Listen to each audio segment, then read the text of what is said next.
Bienvenue dans les récits extraordinaires de Pierre Bellemare. Un podcast issu des archives d'Europe 1. Il est 21h. Sur un trottoir, devant un petit hôtel de Versailles, une femme hésite encore. Nous l'appellerons Madame D. Madame D a 37 ans. C'est une femme très grande, aux cheveux dorés et au regard vert. Élégamment vêtue, elle porte une petite mallette en maroquinerie luxueuse. Enfin, Madame D prend sa décision. Elle entre dans l'hôtel minable, demande une chambre au concierge. Une fois dans sa chambre, qui ne ressemble en rien à celle de son appartement de l'avenue Foch, elle s'assoit sur le lit, allume une cigarette et réfléchit. Madame D a pris une décision grave. Je vous le dis tout de suite, nous nous garderons bien d'émettre le moindre jugement moral à propos de cette décision. Nous nous contenterons de raconter les faits tels qu'ils ressortent des enquêtes de police et des déclarations que Madame D fit à certains journalistes. Après quelques bouffées de cigarette, Madame D demande au concierge un numéro de téléphone. Quelques instants plus tard, une voix d'homme répond. « Allô, Georges ?» demande Madame D. « Oui. » « Si vous m'avez reconnu, ne dites pas mon nom. »« Je vous ai reconnu. »« Pouvez-vous me rendre un service ?» demande Madame D. « Bien sûr, » répond le dénommé Georges. « Un service dangereux. » « De quoi s'agit-il ?»« D'un kidnapping. » Ainsi s'ouvre l'extraordinaire dossier de la police que nous raconte aujourd'hui Jacques-Antoine.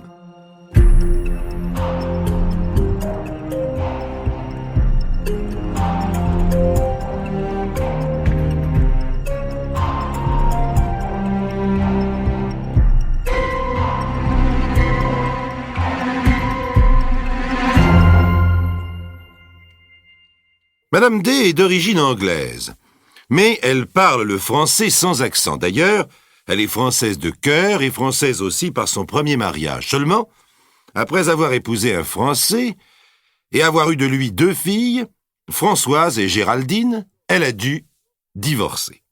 Lors du jugement de divorce, qui se fait pratiquement à l'amiable, elle obtient sans difficulté la garde de ses 2 filles. Mais la mère de Madame D, une lady anglaise, après avoir désapprouvé ce mariage avec un étranger, désapprouvait ensuite le divorce.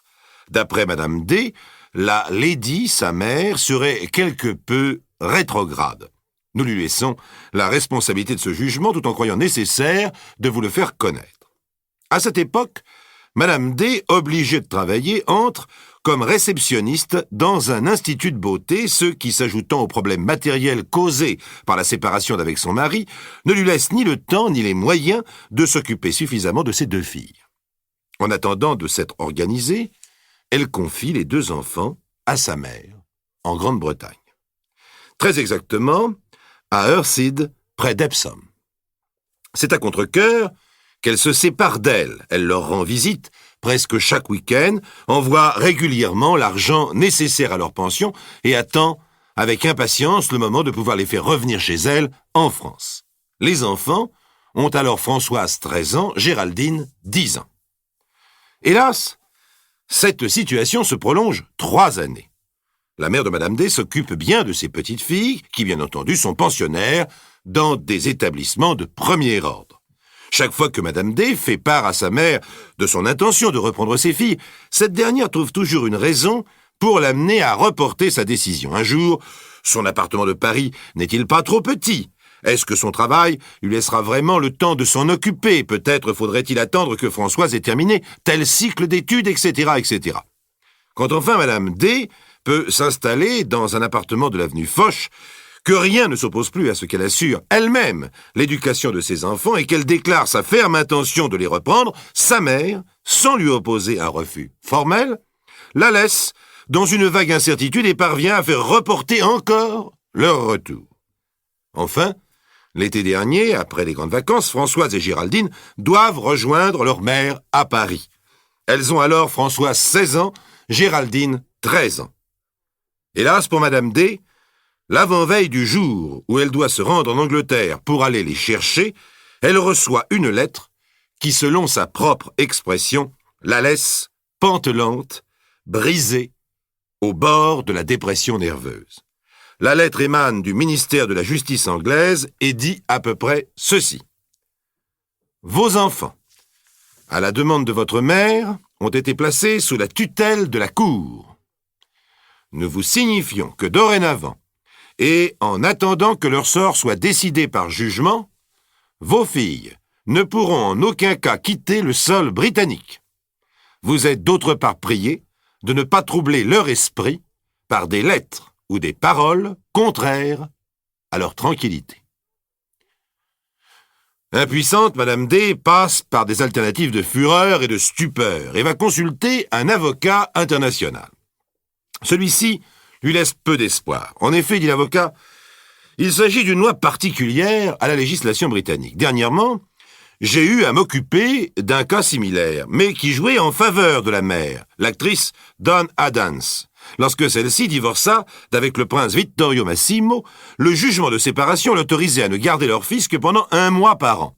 Profitant de vacances en Italie, l'actrice enleva en septembre 1962 l'enfant Stefano, âgé de 7 ans, et l'emmena en Angleterre. Là, pour que Stefano, de nationalité anglaise, ne puisse être repris par son père, Dawn Addams le confia à la tutelle de la Haute Cour de justice britannique. Ainsi, le petit garçon ne pouvait plus quitter le territoire anglais. Bien sûr, il y aura un jugement, mais dans le cas où vous obtiendriez gain de cause, la procédure risquerait de durer 3 ou 4 ans. Dans le cas où vous perdriez votre procès, il vous faudra attendre la majorité des 2 enfants.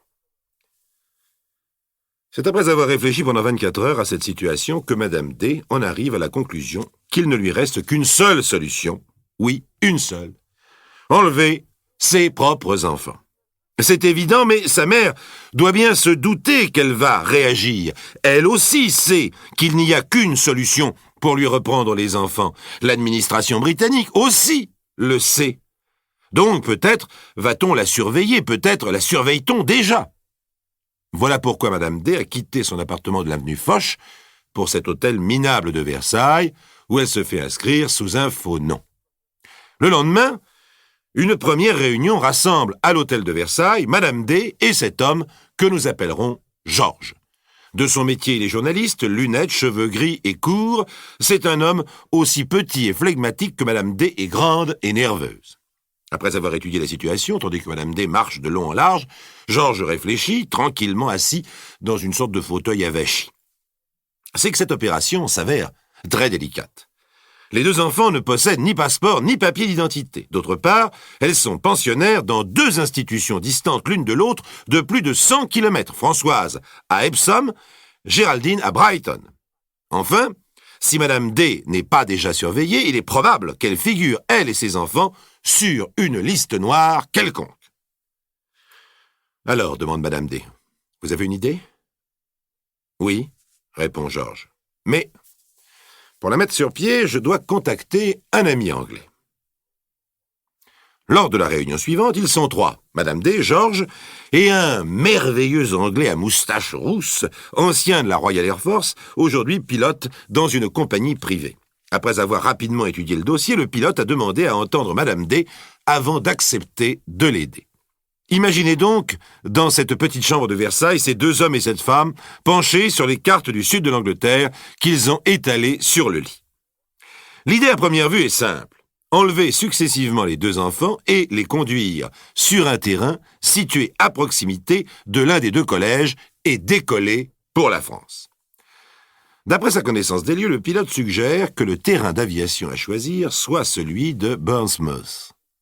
Encore faudrait-il effectuer une reconnaissance plus approfondie des lieux et procéder à une sorte de répétition. Mais, pour éviter de donner l'éveil en rôdant sur les lieux et en passant et repassant plusieurs fois la frontière, il est décidé que cette reconnaissance définitive et la répétition générale se feraient la veille de l'enlèvement. 8 jours plus tard, soit le 16 octobre, Madame D et Georges sont à Londres. Georges loue une voiture et en pleine nuit, ils vont reconnaître les lieux, les 2 pensionnats et le terrain d'aviation. 4 difficultés majeures se présentent. Premièrement, voir les enfants sans attirer l'attention de leurs surveillants. Deuxièmement, arriver au second pensionnat avant que l'alarme ait été donnée à la suite de l'enlèvement du premier. Troisièmement, faire monter les enfants dans l'avion en évitant le contrôle de la police. Enfin, quatrièmement, les prévisions météo pour le lendemain sont mauvaises, on craint l'arrivée du brouillard. Alors de retour à Londres, au petit matin, Madame D et Georges imaginent un stratagème au cas où le brouillard viendrait empêcher le succès de l'opération. Madame D, très nerveuse, essaie de dormir, mais n'y parvient pas, et c'est après une nuit blanche qu'ils partent vers midi pour le premier collège à Epsom, où se trouve Françoise. À 14h, leur voiture s'arrête devant la grille du pensionnat. La concierge apparaît sur le pas de sa porte, Madame D demande à voir la directrice. La concierge n'ouvre pas la grille, mais une petite porte par laquelle entre Madame D, puis elle l'accompagne à travers un parc parfaitement entretenu vers l'immense bâtiment en briques de style victorien qui abrite le collège. Madame D remarque un léger vent qui secoue les arbres et fait trembler les feuilles d'automne. Tant qu'il soufflera, le brouillard ne s'abattra pas. La directrice aux cheveux gris, robe noire, reconnaît Madame D qui vient chaque week-end voir Françoise, mais elle est bien entendu au courant de la décision de la cour et l'accueille avec un visible ennui, une certaine froideur. Madame D lui dit qu'elle est de passage dans la région pour 1 heure seulement et qu'elle voudrait embrasser sa fille. Prise de court, la directrice n'a aucun motif à lui refuser cette visite. Elle accepte, mais à condition d'assister à l'entretien. Elle envoie donc chercher Françoise. Madame D attend devant le bureau, le cœur battant. Elle entend bientôt le pas de sa fille dans le hall. Lorsqu'elle entre et s'approche de sa mère, la directrice, méfiante, se tient debout de façon à entendre tout ce qu'elles vont se dire. Madame D avait prévu cette situation.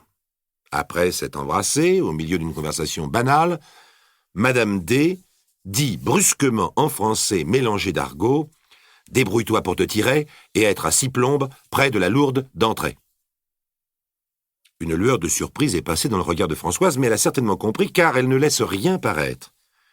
Quant à la directrice, bien qu'elle entende le français, elle a simplement l'impression que Madame D, ayant parlé très vite, une phrase lui a échappé. Elle se rapproche un peu plus.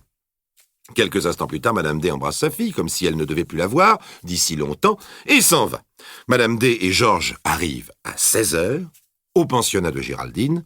Ici, ça devient sérieux. Il faut procéder au premier enlèvement. Les enfants, comme prévu, sont à l'église, où on les entend chanter des cantiques. La voiture s'arrête devant l'église et Madame D attend, debout, sous le porche. Le vent est complètement tombé, rien n'empêche plus le brouillard prévu de descendre sur l'Angleterre. La réunion dans l'église se prolonge. Peut-être a-t-elle commencé en retard. Georges regarde fréquemment sa montre et Madame D et lui échangent des regards inquiets. Il leur reste de moins en moins de temps pour être à l'heure au rendez-vous fixé à Françoise. Enfin, les cantiques cessent et les enfants sortent.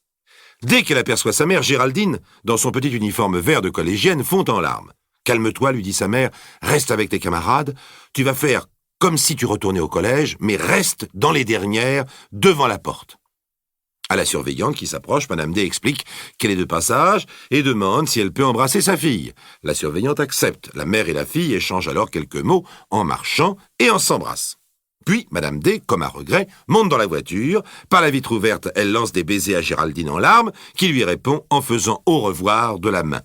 La voiture démarre, tandis que les enfants marchent de l'église au collège. La surveillante cesse alors de suivre Géraldine des yeux. À ce moment, la voiture qui a fait simplement le tour d'un pâté de maison réapparaît, tandis que les enfants en désordre rentrent dans le collège pour certains ou montent dans des voitures qui viennent les chercher pour d'autres, car il y a des demi-pensionnaires. Profitant de cette relative cohue, Madame D fait signe à sa fille, et comme celle-ci arrive, elle ouvre la porte, l'enfant monte, la voiture démarre. Apparemment, personne n'a rien remarqué. Dans ce cas, on ne s'apercevra de la disparition de Géraldine que dans 3/4 d'heure, 1 heure. Maintenant, la voiture roule vers Epsom. Comme on le craignait, le brouillard tombe avec la nuit et ralentit la voiture. À 17h30, ils sont encore à 40 km du collège. À 18h, ils sont encore à 6 km. À 18h10, ils s'arrêtent devant la grille dont les barreaux sont à peine visibles dans le brouillard. Personne. Madame D est folle d'inquiétude à l'idée que l'alerte a peut-être été déjà donnée. C'est alors que Françoise apparaît. Elle attendait un peu plus loin, après être sortie par une porte de service. Au moment où la voiture démarre, le concierge jaillit comme un diable hors de sa boîte, et on l'entend distinctement crier « Je vous ai vu, je vous ai vu !» Il a certainement noté le signalement et le numéro de la voiture. Mais Madame D et Georges ont tout prévu. 2 kilomètres plus loin, dans la campagne, des amis anglais attendent au bord de la route avec une autre voiture. L'échange des voitures est rapidement effectué. Madame D prend alors la route de Londres, où ils vont tous passer la nuit chez des amis, car c'est là le stratagème qu'ils ont imaginé le matin même. Tandis qu'ils sont à Londres, Georges téléphone à des amis parisiens qui vont eux-mêmes appeler, vers minuit, depuis Paris, la grand-mère des 2 enfants, la mère de Madame D, pour la rassurer en lui disant que Françoise et Géraldine viennent d'arriver en France. Pour le moment, elle dort, mais elle pourra les appeler dès demain matin vers 11h chez leur mère, avenue Foch. Mais Georges et elle ont été beaucoup plus loin encore dans leur stratagème. En effet, pendant la nuit, c'est un jeu d'enfant pour la police de retrouver le propriétaire de la voiture dont le concierge du collège a noté le numéro. Aussi, à la première heure de la matinée, les inspecteurs se présentent-ils à la société de location. Mais Madame D a donné comme adresse à Londres celle de ses amis anglais qui ont, la veille au soir, pratiqué l'échange des voitures. De sorte que la police retrouve celle-ci devant leur maison et fait irruption chez eux. Ils reconnaissent les faits sans difficulté, mais pendant qu'ils s'expliquent, le téléphone sonne. Une femme décroche tandis qu'un policier prend l'écouteur. « Bonjour ma chérie, dit une voix de femme. Je voulais te rassurer, tout va bien, les enfants sont arrivés cette nuit. » Et l'on raccroche. À condition que la police anglaise tombe dans le piège, ce qui n'est pas du tout certain, Madame D et Georges espèrent de cette façon mettre fin aux recherches. Et avant de poursuivre cette histoire, nous allons marquer un petit temps d'arrêt.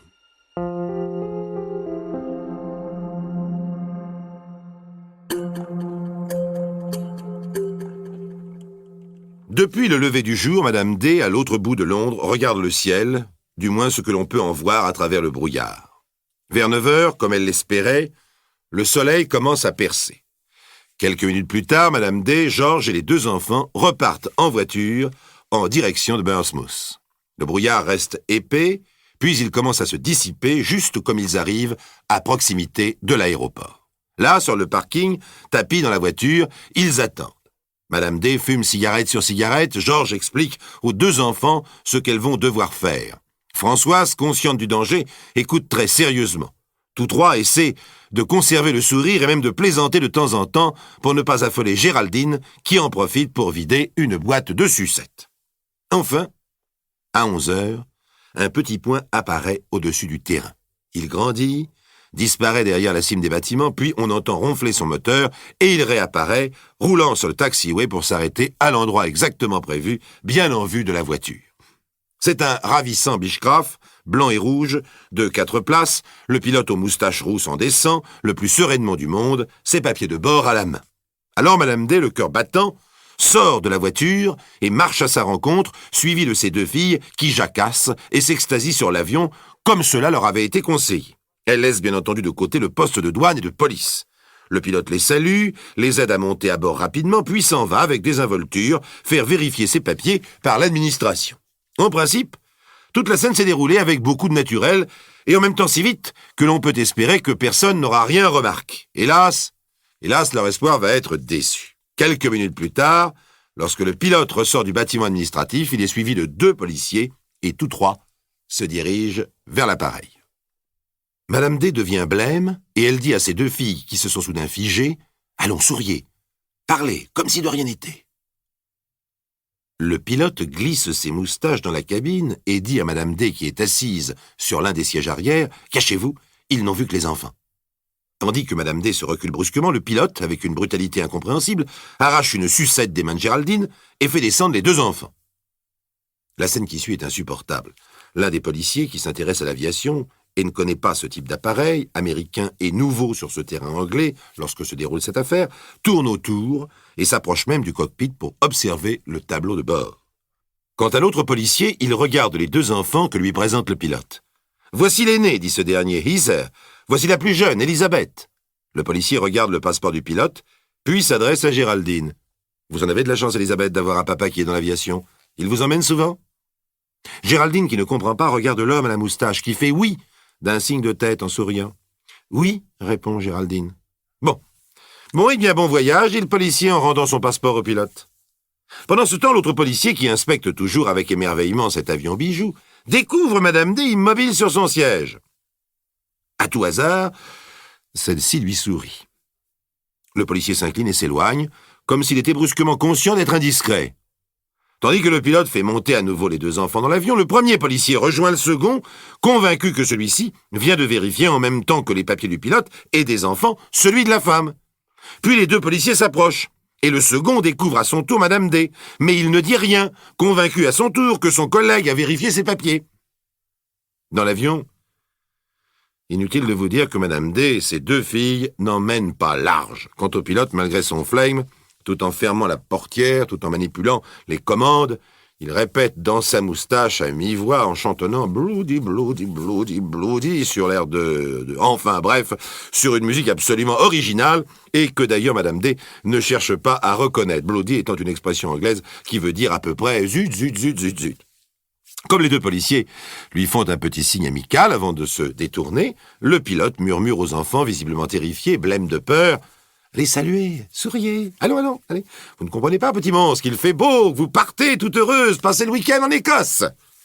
Pendant que l'avion roule sur le taxiway vers la piste, le pilote dit à Madame D « Heureusement que vous n'êtes pas sortie, ils ont dû croire que vous étiez ma femme. Et ma femme, elle arrive tout juste à votre poitrine. »« Mais pour elle ?» demande Madame D. « Comment avez-vous fait pour elle ?»« Oh, un coup de chance, répond le pilote, un coup de chance phénoménal. » Mais il ne peut donner plus ample explication pour le moment car il dialogue avec la tour de contrôle.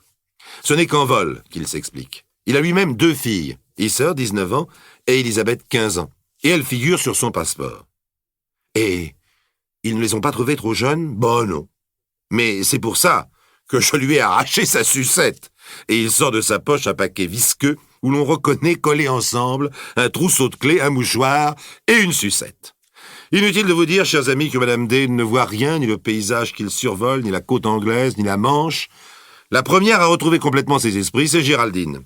« Maman, il faut faire un vœu, dit-elle. »« Pourquoi ?»« Parce que c'est la première fois que je monte en avion. » Le reste du voyage se déroule sans incident, et ce n'est que quelques jours plus tard que Madame D saura que malgré le stratagème qu'ils avaient imaginé et si bien monté, la police anglaise n'avait pas donné l'ordre de cesser la surveillance aux frontières. Cette nuit-là et toute la journée du lendemain, la police a épluché l'identité de toutes les personnes qui ont quitté l'Angleterre avec deux jeunes filles. Le pilote ne fut pas inquiété puisque la police ne sut, avant plusieurs années, comment s'était effectué le transport des enfants. Quant aux amis anglais de Madame D, bien qu'ils eussent pu être poursuivis pour complicité dans un rapt d'enfants, la police ne donna aucune suite légale. Peut-être qu'en étudiant l'affaire de plus près, le juge chargé de l'instruction prit fait et cause pour Madame D. En tout cas, il referma ce dossier extraordinaire de la police sans autre forme de procès.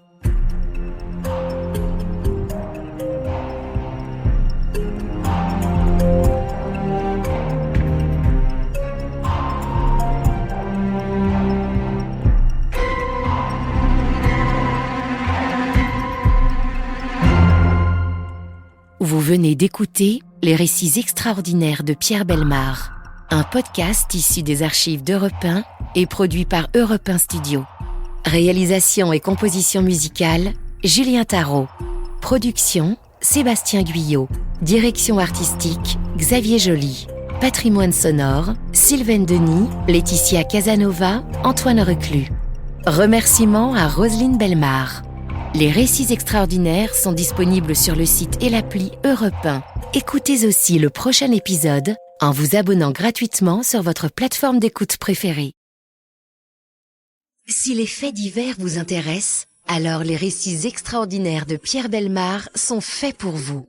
Chaque lundi et chaque jeudi, découvrez une nouvelle histoire sur des enquêtes criminelles mystérieuses, des disparitions inexpliquées, des trahisons familiales et d'autres énigmes policières hors du commun. Pour ne rien manquer et rester informé de la sortie des nouveaux épisodes, n'oubliez pas de vous abonner au podcast. Les récits extraordinaires de Pierre Bellemare, un univers de polar disponible sur toutes les plateformes d'écoute. Europe 1.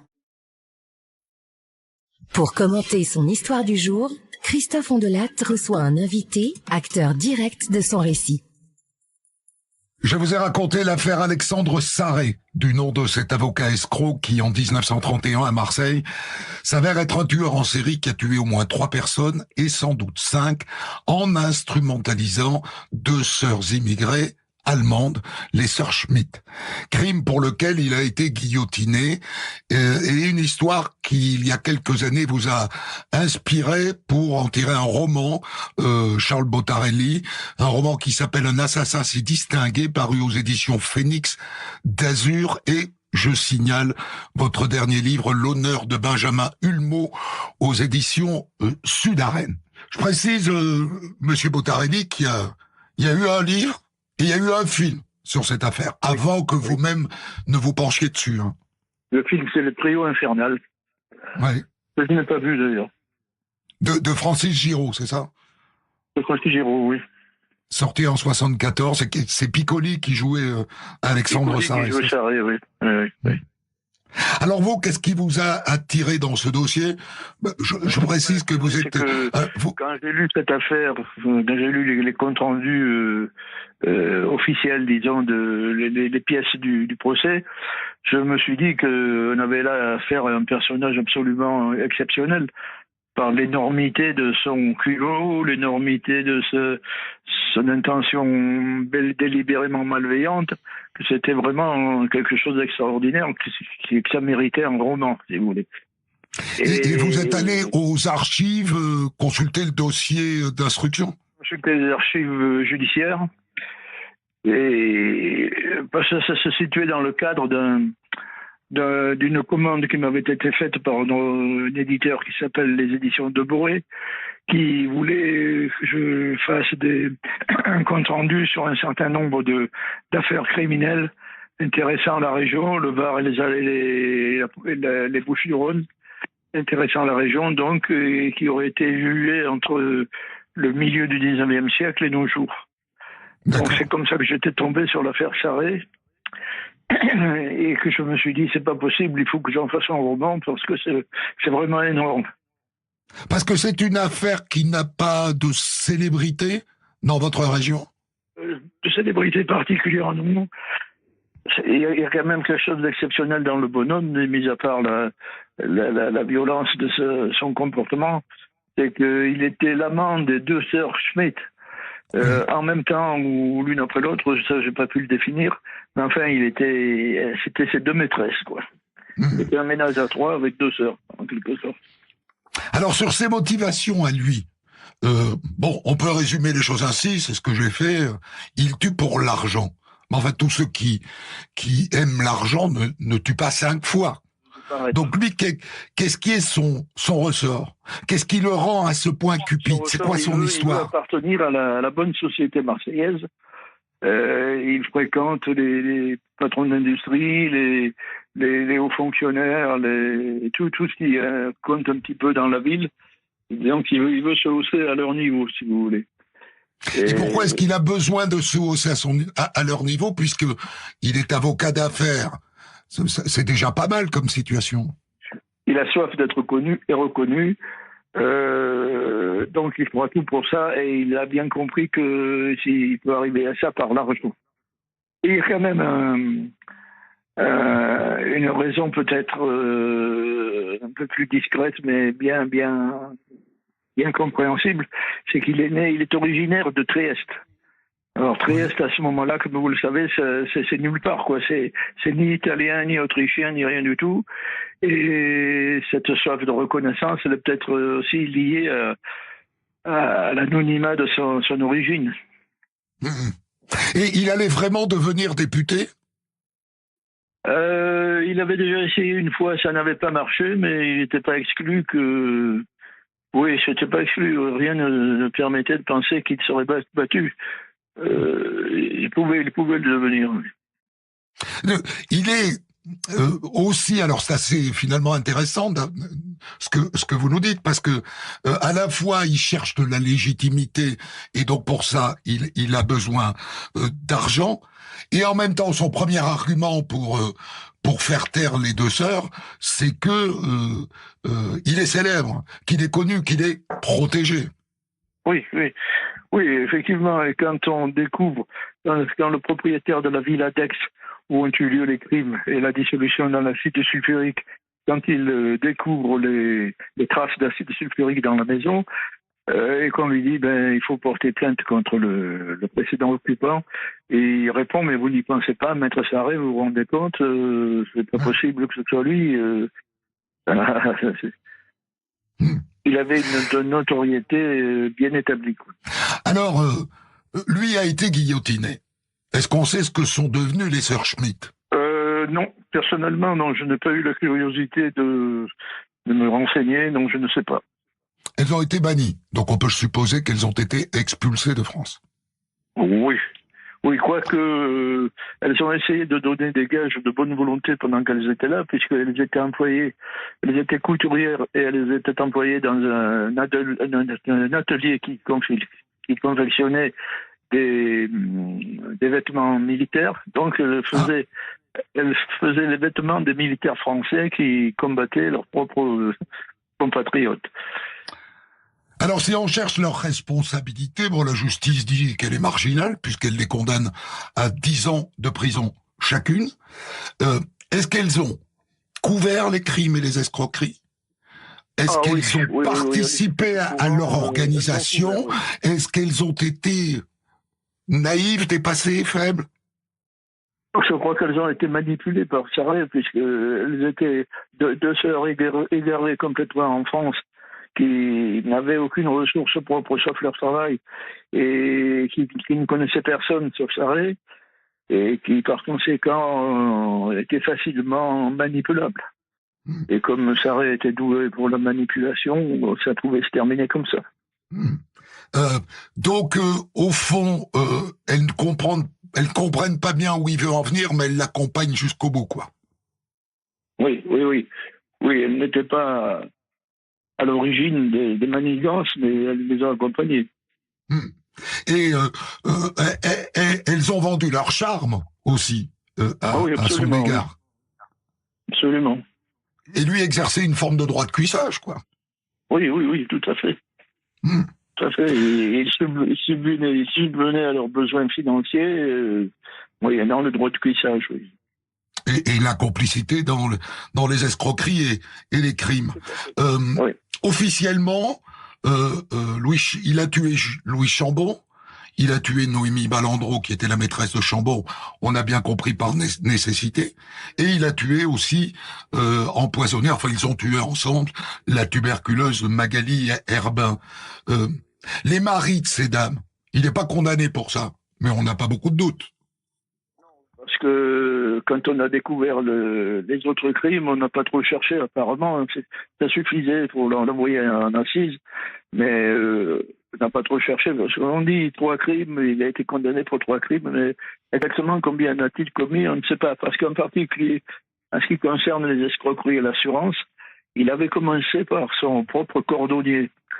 Un cordonnier chez qui de temps en temps il laissait ses chaussures à réparer, qui était un pauvre type gravement atteint par la tuberculose, qui n'en avait plus pour longtemps, et il s'est dit qu'il pourrait lui faire souscrire une assurance vie à son profit. Seulement, au lieu d'envoyer lui à l'assurance, à la visite de l'assurance, à la visite médicale, au lieu de l'envoyer lui, le cordonnier, il avait envoyé un de ses complices qui était aussi son obligé, un ancien charcutier qui avait sauvé sa boutique grâce au conseil de Maître Sarré. Et donc le charcutier s'est fait passer pour le cordonnier. Le charcutier était en pleine santé, alors que le cordonnier était moribond. Alors c'est là ici qu'il s'est aperçu qu'il y avait des choses à faire du côté des assurances vie et du côté de l'escroquerie à l'assurance. Et il en a profité. Et il avait fait ses essais avec le cordonnier. C'est pas le premier à faire ça. C'était à faire signer des assurances sur la vie pour gagner de l'argent. Mais de toutes les histoires que j'ai racontées sur ce thème-là, on a la preuve que si on le fait une fois, ça marche. Mais dès qu'on veut reproduire, on rentre dans un engrenage qui inévitablement conduit à la prison. Oui.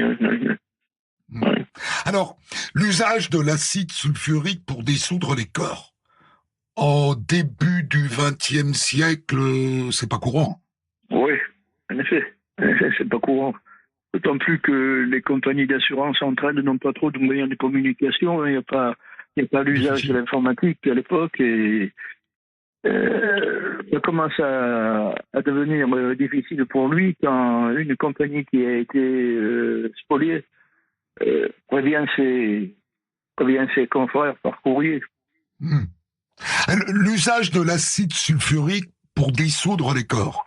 Oui, alors là, je me pose la question parce qu'étant donné que c'est une pratique de la mafia, je ne sais pas si il s'est inspiré de la mafia ou si c'est la même mafia qui a repris sa recette. Mais ça, manifestement, ça marchait pour les vaches. Oui. Est-ce que je peux vous dire, moi, là aussi, sur la base d'histoires que j'ai déjà racontées de cadavres dissous dans l'acide sulfurique, c'est une technique qui est moyennement efficace. Il a quand même eu de la chance, parce que moi, je connais des affaires où on a mis le cadavre dans l'acide sulfurique et puis il est resté plein de morceaux. Oui, parce que, si j'ai bien compris, ça entraîne la fabrication d'une espèce de gelée. Donc il est difficile de se débarrasser. Les os et la viande terminent en gelée, et puis la gelée est difficile à éliminer. Quelles conséquences sur les élections, vous le savez, ça? Parce que donc le candidat favori file en prison et sous la lame de la guillotine, ça fait un sacré raffut politique, je suppose. Et oui, ça a secoué la ville. D'autant plus qu'il avait eu quand même la précaution de se constituer un solide réseau d'obligés. Il avait un carnet d'adresses abondamment fourni et c'est sûr que ça a dû ébranler quelque peu la ville. Dernière question. Les deux sœurs sont allemandes. On est en 31, donc pile au milieu de l'entre-deux-guerres, à Marseille.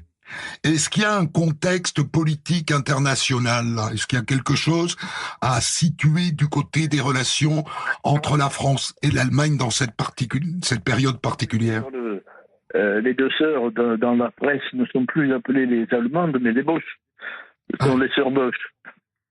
Donc il y a pas de souci, on peut s'essuyer les pieds dessus. Ah oui.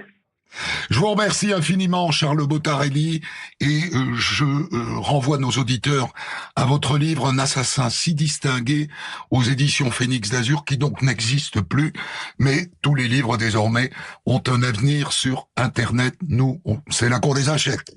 Des centaines d'histoires disponibles sur vos plateformes d'écoute et sur europe1.fr.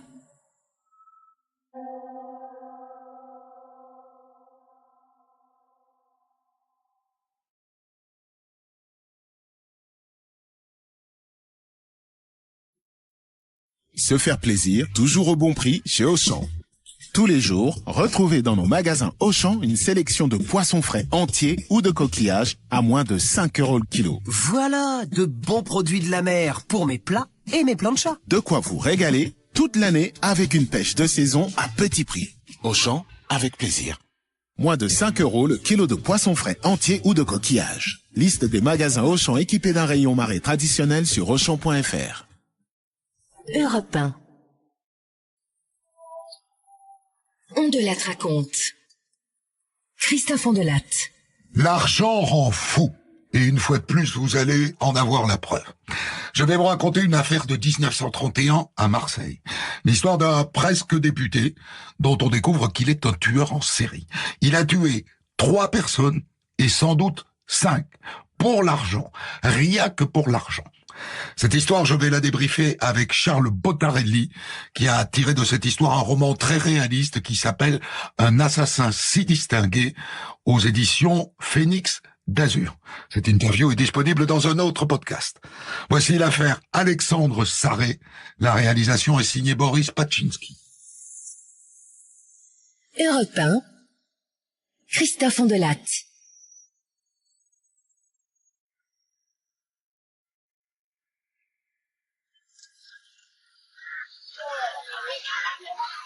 Nous voilà au mois de mars 1931 à Marseille. Une journée radieuse. Les terrasses sont bondées. Et moi, je vous emmène assister à une drôle de scène. Sur l'avenue du Prado, il y a une jeune femme qui marche. Environ 30 ans, blonde, jolie, souriante. Jusque-là, tout va bien. Soudain, un homme s'arrête devant elle. Oui. Mais c'est pas possible.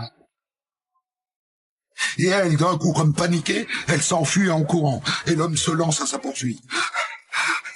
Mais, avec la foule, il la perd de vue. Alors il court au commissariat.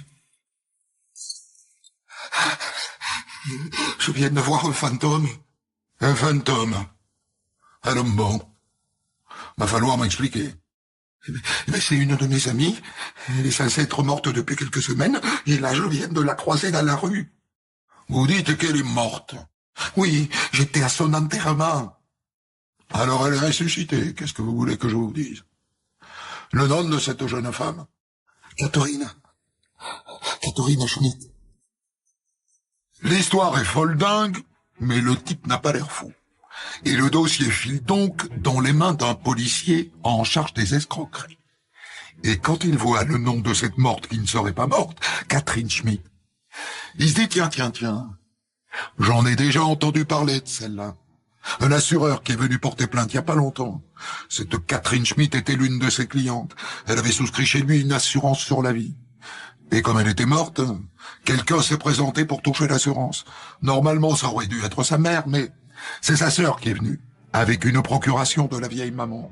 Elle a expliqué que sa mère avait du mal à se déplacer, qu'il n'y avait qu'à lui donner l'argent et qu'elle le lui remettrait. Mais l'assureur a trouvé ça louche, et c'est pour ça qu'il est venu porter plainte. Et maintenant, la morte serait ressuscitée. Quelle histoire!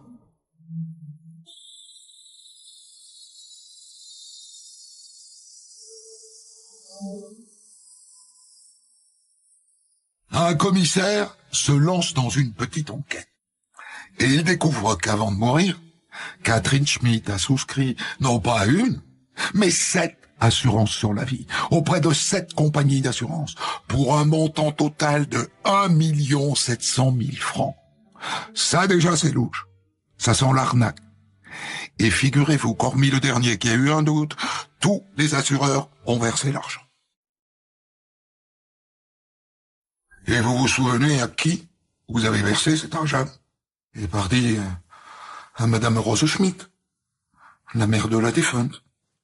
À quoi ressemblait-elle? C'était une vieille femme. Elle était en deuil, tout en noir, avec une voilette. On n'a pas trop parlé, hein. Elle disait qu'elle parlait mal le français. Mais parmi les 6 assureurs qui ont payé, il y en a un qui a noté un curieux détail. La dame à qui j'ai donné l'argent. J'ai été surpris parce que elle avait l'air vieille. Mais elle avait des mains qui n'étaient pas les mains d'une personne âgée, vous voyez? Ça alors? Mais quelle histoire! Et voilà que maintenant la morte ne serait pas morte.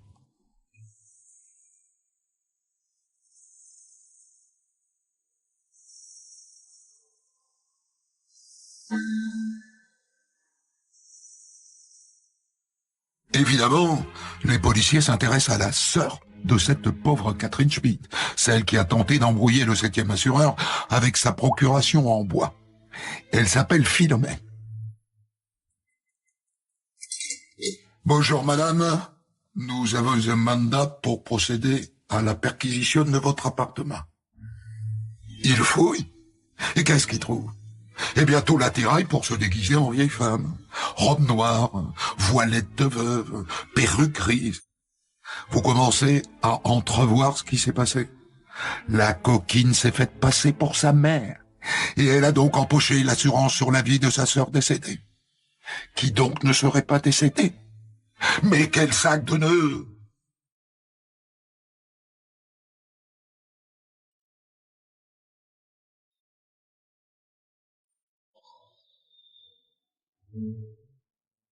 Philomène Schmidt est amenée à l'évêché, le commissariat central de Marseille. C'est une femme aux traits durs, sèche comme un coup de trique, avec des yeux qui lancent des éclairs. Ma sœur est morte, je vous dis. Vous n'avez qu'à aller au cimetière si vous ne me croyez pas. Alors pourquoi avoir utilisé une fausse procuration? Si tout était en règle. Ma mère est malade. J'ai eu peur qu'elle puisse pas récupérer son argent. J'ai improvisé. Et c'est pour ça que vous vous êtes déguisé. Pour vous faire passer pour elle. Ça, c'était un mensonge.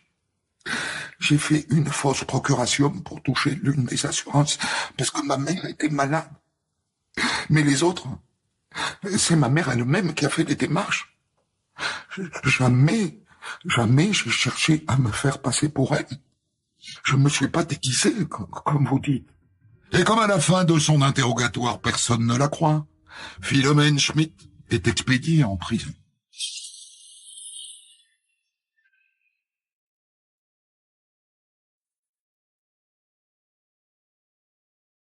2 jours plus tard, une femme se présente à l'accueil de l'hôtel de police. Et pas question de s'épancher auprès du planton.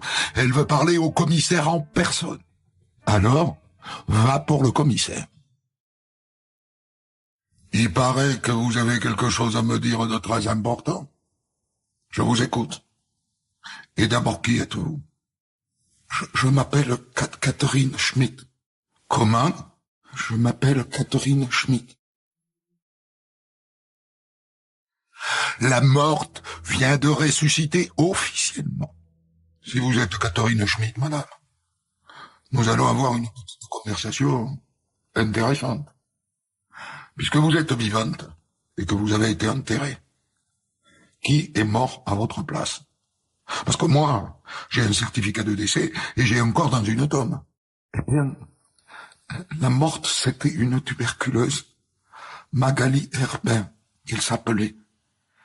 Elle était au bout du rouleau. Et pourquoi avez-vous fait croire que vous étiez morte? C'est ma sœur qui a tout organisé. Elle me disait qu'on aurait de l'argent et qu'on serait plus pauvre. Je suis misérable, monsieur le commissaire. Catherine Schmidt, revenue entre les morts, rejoint sa sœur en prison.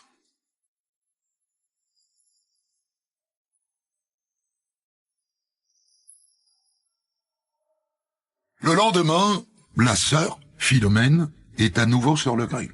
Elle ne peut plus raconter de faribole. Et elle reconnaît sans problème que quand la tuberculose qui s'appelait Magali Herbin est morte, eh bien elle l'a fait passer pour sa sœur. Et que munie du certificat de décès, elle a capté l'argent des assurances sur la vie. Voilà. C'est pas l'affaire du siècle. Mais c'est une belle escroquerie.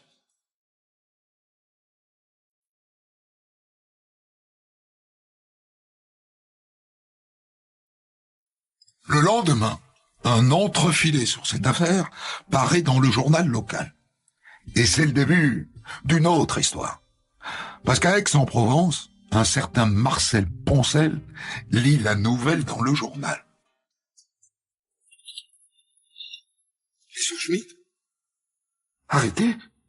Oh, poudu. Il prend immédiatement le train pour Marseille et il débarque au commissariat.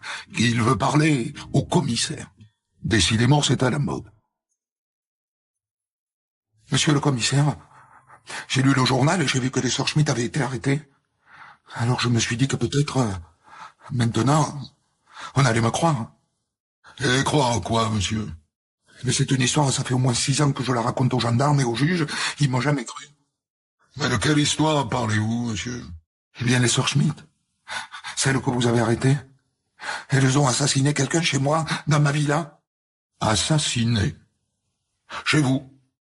Oui, monsieur le commissaire. Et elles ne l'ont pas fait toutes seules. Elles avaient un complice.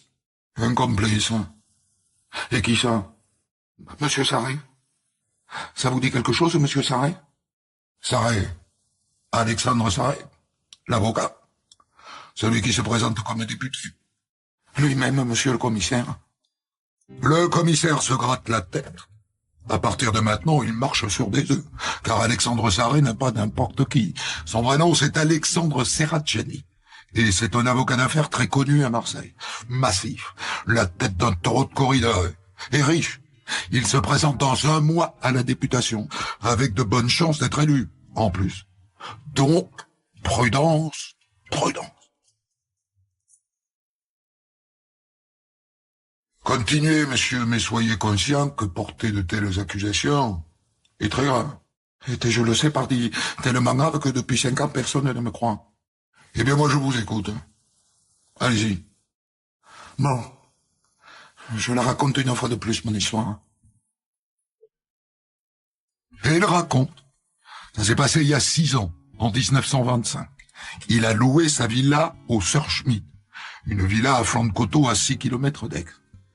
Et il dit qu'Alexandre Sarret était tout le temps fourré chez elle. Et pour cause, d'après lui, Sarret est l'amant de Catherine, la ressuscitée.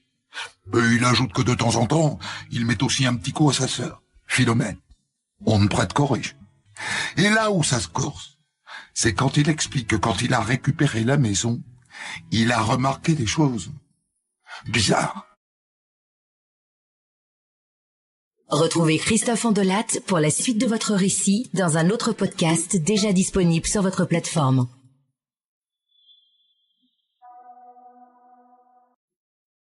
Se faire plaisir, toujours au bon prix chez Auchan.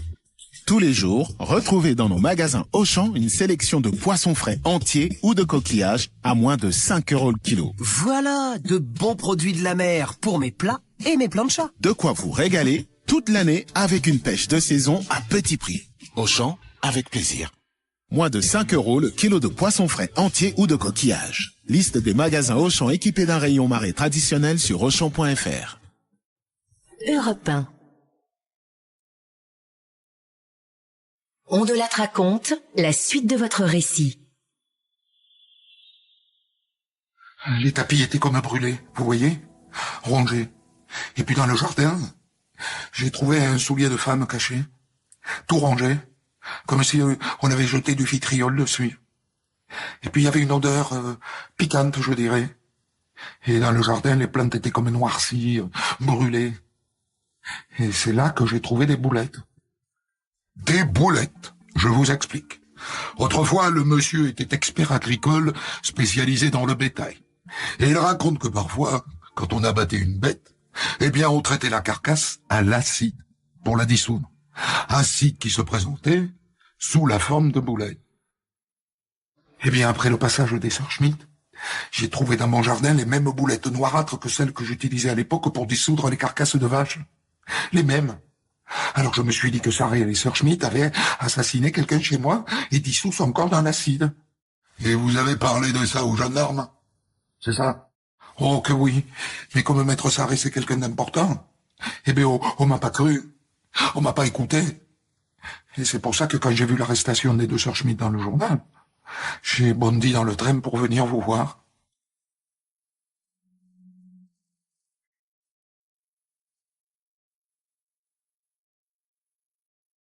Dès que M. Poncel a tourné le dos, le commissaire décide de s'intéresser à Alexandre Sarret.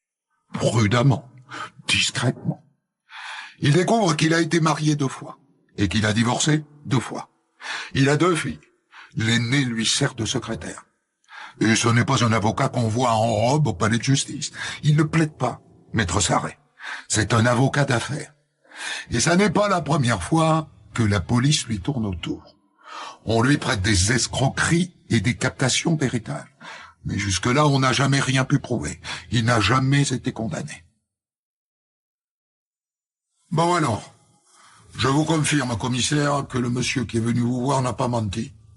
Il fréquente bien les sœurs Schmidt, depuis 1920. Elles sont arrivées à Marseille pauvres. 2 Allemandes de Bavière, simples couturières. Et le jour où elles l'ont rencontré, disons que leur sort s'est considérablement amélioré. Hein. Ils ont acheté une maison, elles se sont mises à voyager, ils ont acheté de belles robes. Bref, ils sont vraiment proches au commissaire, tous les 3. Sarret et elle. Le commissaire décide de sortir les 2 sœurs de prison pour voir ce qu'elles ont dans le ventre. Il commence par interroger Catherine, la ressuscitée d'entre les morts. Mademoiselle, vous avez avec votre sœur loué la villa l'Ermitage à Aix-en-Provence.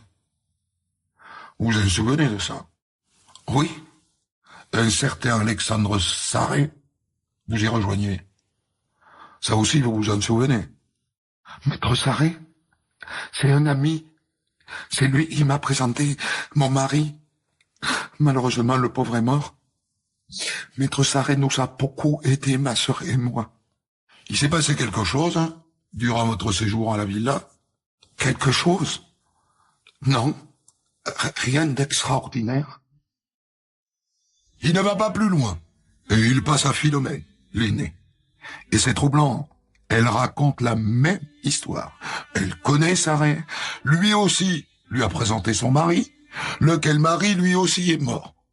Elles n'ont pas de chance, les deux sœurs. Veuves, toutes les deux. Quelle tristesse.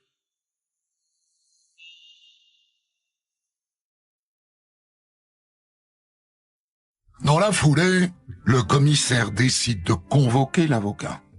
C'est courageux de sa part, un presque député.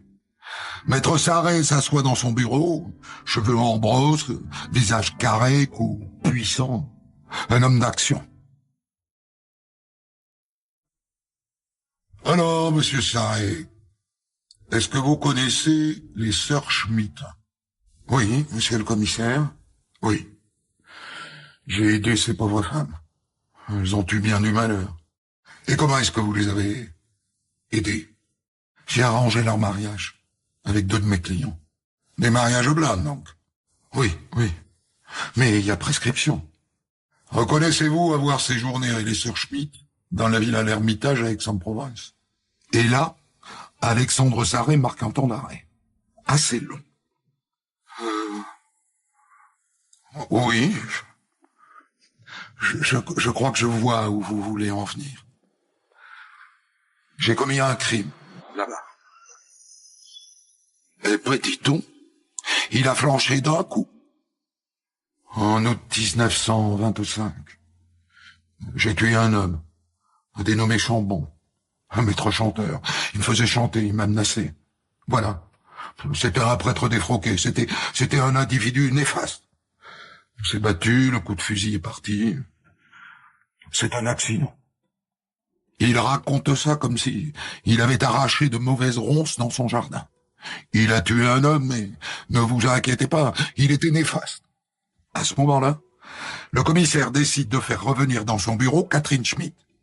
Quand elle débarque, elle a 28 ans, elle a l'air d'en avoir 40. La prison ne lui a pas réussi. Alexandre Sarré, madame, vient d'avouer qu'il a tué un homme dans la villa d'Aix-en-Provence. Chez vous, autrement dit. Vous confirmez? Non. Il n'a pas tué un homme. Il a tué 2 personnes. Un homme et une femme. C'était un guet-apens. C'est lui qui l'a monté. 2 personnes. Nouveau rebondissement. Mais quelle bouillabaisse, cette affaire. Quelle bouillabaisse.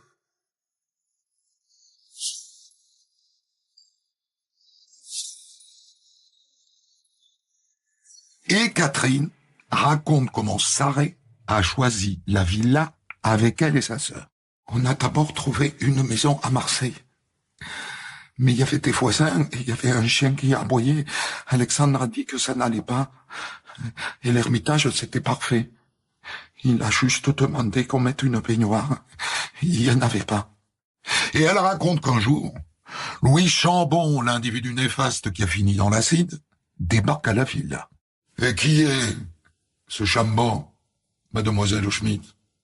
Je sais pas. Il est avec Sarré dans tout un tas d'affaires louches.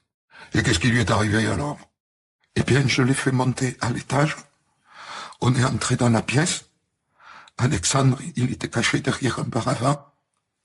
Il est sorti et il l'a tué au fusil de chasse. Et voilà. Et la deuxième victime alors? Qui est-ce? Noémie Balandreau. C'était la maîtresse de Louis Chambon. Le lendemain, Alexandre l'a invitée à la villa. Je suis allé la chercher en taxi à Marseille.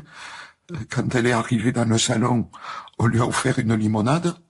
Moi, comme Alexandre me l'avait dit, je suis sorti faire tourner le moteur d'une moto pour couvrir le bruit des coups de feu. Et il l'a tué avec un revolver.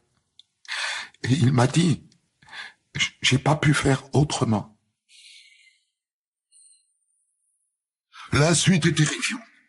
Alexandre Sarré va à Aix-en-Provence et il revient avec 4 bonbonnes d'acide sulfurique, 100 litres. Il les met tous les 2 dans la baignoire toute neuve et il verse l'acide.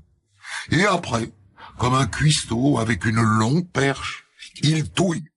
Et bientôt, il n'y a plus qu'une bouillie pure. Il a remis de l'acide pendant plusieurs jours. Et après, moi, lui et ma sœur, avec des seaux, on a vidé la bouillie dans les toilettes et le liquide dans le jardin. Et vous n'avez pas pensé à dénoncer Alexandre Sarret? Il nous a menacés, ma sœur et moi. Il disait la villa a été louée à votre nom. Je suis un homme puissant. On ne vous croira pas. La villa est fouillée de fond en comble.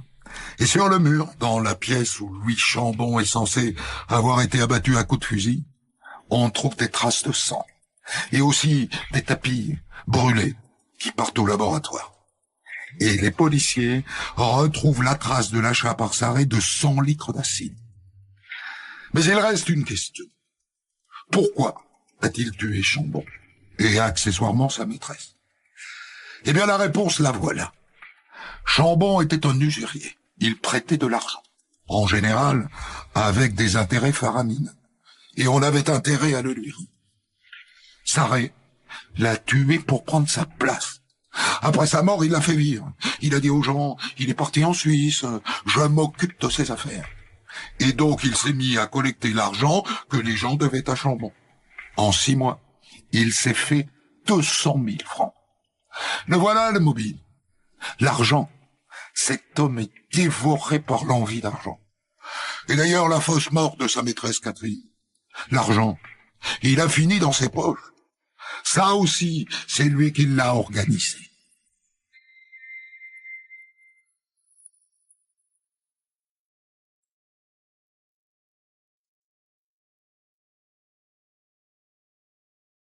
Il reste une affaire à éclaircir.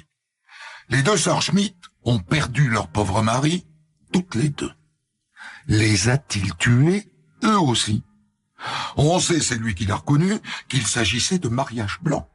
Mariage qu'il a monté lui-même pour, soi-disant, aider les 2 sœurs allemandes à s'installer en France. Sur le papier, c'est généreux. Mais en vérité, c'est une escroquerie de plus. Il a choisi des maris vieux et en mauvaise santé. Ensuite, il leur a fait contracter une belle assurance sur la vie. Et quand la compagnie d'assurance a demandé une visite médicale, il a envoyé un complice, en pleine forme. Et puis les maris sont morts, et Sarret a récupéré l'argent des assurances.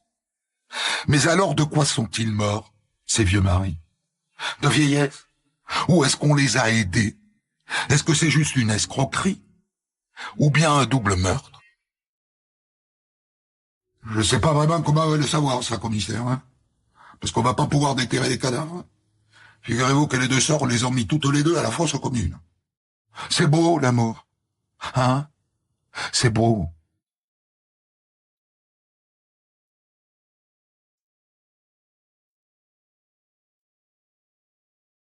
Autant vous dire que l'arrestation d'Alexandre Sarret fait un sacré raffut à Marseille. Et ça délie les langues. Un médecin, par exemple, se présente à l'évêché. Il m'a proposé de l'argent pour établir un faux certificat de bonne santé pour un mort. Est-ce que ça ne serait pas pour cette Magali Herbin, cette jeune tuberculeuse morte et enterrée à la place de Catherine Schmitt? Est-ce qu'elle est vraiment morte de tuberculose? On exhume son corps, et dans son organisme, les médecins retrouvent du sel de zinc, un poison mortel. La figurante de la mort de Catherine Schmitt a donc été empoisonnée à petit feu. Donc, si on exclut les 2 vieux maris dont on ne pourra jamais prouver qu'ils ont été assassinés, Maître Sarret et les 2 sœurs auraient donc tué 3 personnes. Va-t-il avouer ça? Le voilà dans le bureau du juge d'instruction, calme, sûr de lui, tranquille. Avez-vous tué Louis Chambon et Noémie Balandreau, monsieur Sarret? J'ai tué Louis Chambon, mais je vous l'ai dit, c'était un accident. Mais je n'ai pas tué Noémie Balandreau. Catherine et Philomène Schmitt vous accusent de ce crime, pourtant. Bien sûr. Mais c'est sans doute elles qui l'ont commis. Et concernant Chambon, qu'est-ce que vous avez fait du corps? Vous l'avez dissous dans l'acide? Non. Mon Dieu, non. Après l'avoir tué, moi je suis parti. Je n'ai jamais plus remis les pieds à la villa. Donc selon vous, ce sont elles qui ont dissous le cadavre de Louis Chambon dans l'acide? Je ne sais pas, mais elles en sont parfaitement capables. Concernant Chambon, il a dit que c'était un accident. Rien n'est moins sûr. Les deux sœurs viennent de faire passer au commissaire une lettre que Chambon a écrite à Sarret avant sa mort. Je vous la lis. Je t'ai aidé dans tes sales combines. Et tu as gardé l'argent de l'assurance après la mort de la Schmitt. Tu es trop gourmand, hein, Alexandre. Il faut que tu partages. Et donc Sarret l'a éliminé pour ne pas partager. Et on peut imaginer qu'il a tué Noémie Balandreau dans la foulée pour qu'elle n'ameute pas la police sur la disparition de son compagnon. En attendant, le juge qui est au bout de son instruction peut s'asseoir sur des aveux circonstanciés. Qu'importe, il veut les renvoyer devant les assises.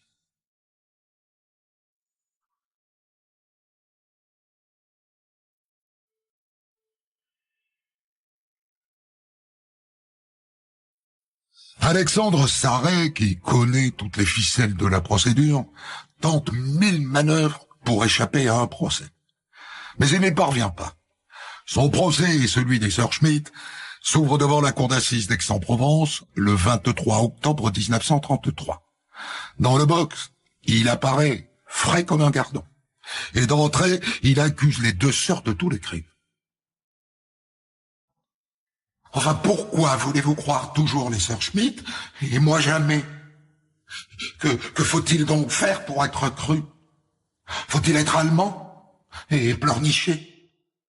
N'empêche qu'à la fin, l'avocat général réclame sa tête. Il est le grand organisateur des crimes.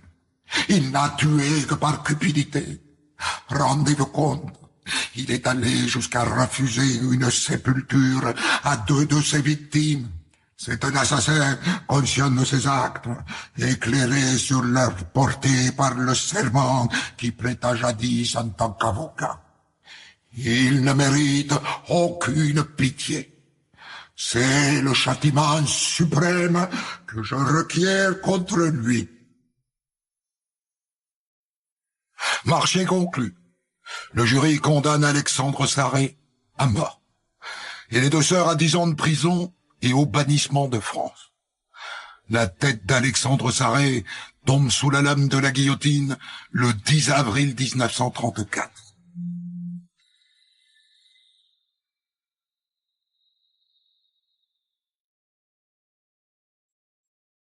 Vous avez aimé cette histoire? Christophe Ondelat vous propose de la débriefer avec un invité dans un podcast d'ores et déjà disponible sur votre application.